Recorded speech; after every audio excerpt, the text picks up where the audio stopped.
Hello, welcome to Graceful Grammar Lessons. This lesson will cover the words born and born. They are homophones, meaning that they sound alike but have different meanings and spellings. Let's look at each one individually. Born, adjective or past participle of to bear. Brought into existence by birth, having a certain quality from birth. For example, she was born in 1990. He was born to be a leader. The idea was born out of necessity.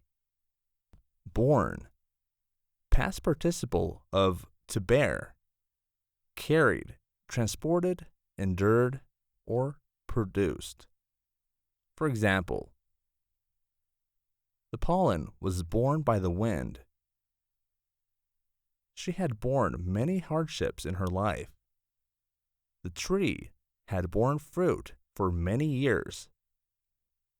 To summarize, born is primarily used to describe coming into existence through birth or having an innate quality.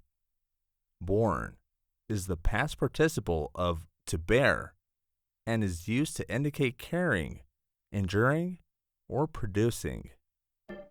Don't forget to subscribe, share, comment, and hit that notification bell so you don't miss a lesson.